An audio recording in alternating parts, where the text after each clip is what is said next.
Okay, let's do it. The punches just keep flying. Comey against Trump, Trump against Comey, Comey versus his critics, Trump attorney versus the Justice Department and the whole world, and a dash of a cable news host to spice it all up. Where does this all get us, or get anyone? Any closer to the truth?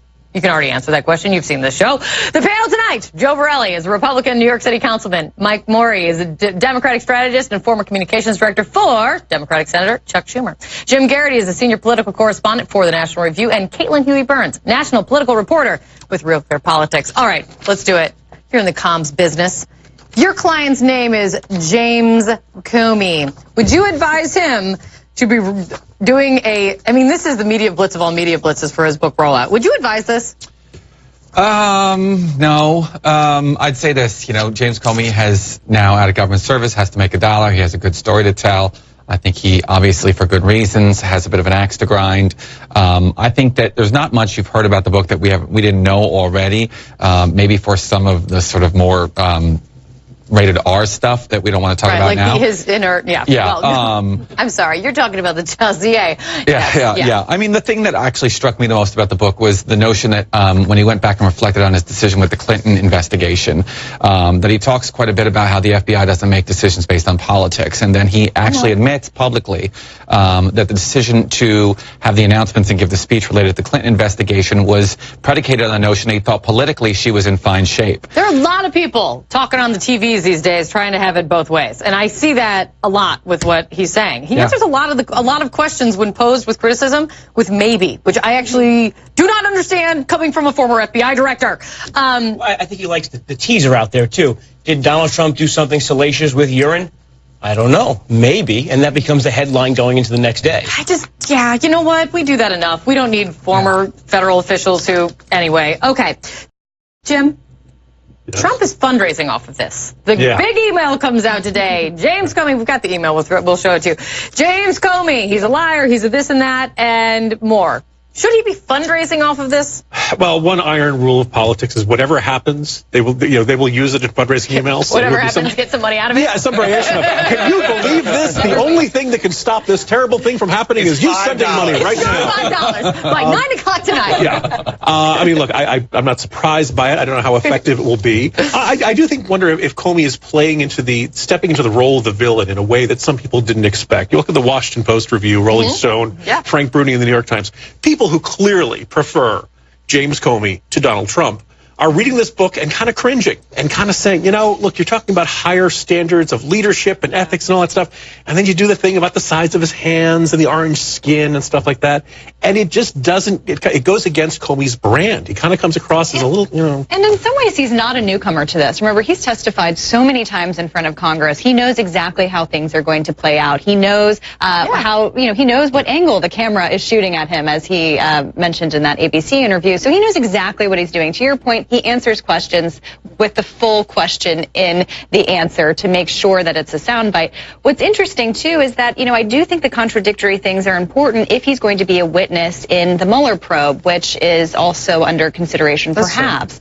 He says he doesn't know yet. But if he is, on one hand, he undermines his own credibility. On the other hand, he says he's not political when he's getting political. You have Democrats and Republicans going after him, which is why I think Trump would just be wise to let them fight it out and move on.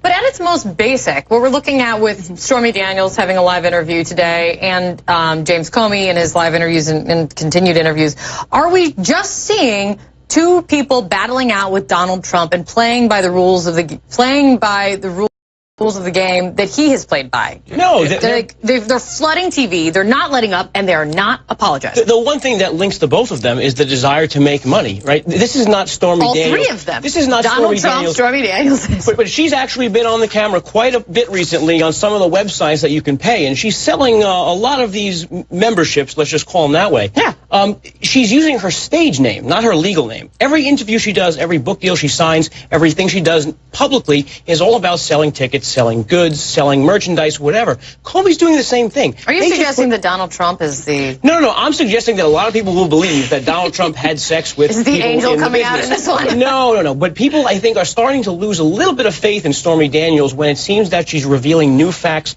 just to keep the story relevant. But the notion, the idea that Stormy Daniels or James Comey, that matter, are supposed to play by some other standard than the one set by the person with the biggest megaphone, the most cameras at all times, sort of baffles me that we criticize people for doing what the President of the United States does. What's that tell you about what we think of the President of the United States? But furthermore, the notion that Stormy Daniels doesn't have the right, or James Comey don't have the right to actually push back against a man who's attacked them publicly, professionally, in every other way, whether I like it or not, whether I think it's debasing or not, the fact is they're sort of fighting fire with fire. Add to this, I don't know, it's like whatever part of the web that we're in right now when it comes to, then you have the real legal battle having to do with Donald Trump's personal attorney, Michael Cohen, and what he's facing, a serious legal situation that he's facing, and then Sean Hannity gets added into it. Do you have thoughts on this? Yeah, I think if you've had someone work for you as a lawyer and you're going to talk about them, it's a good idea to mention that in your segments on your program. Just going back to the question about how Daniels and Comey are getting covered. Remember when the NSA revelations came out? The common headline was, Edward Snowden, traitor or hero, right? And it was all about personality and conflict. Those are the two things that attract.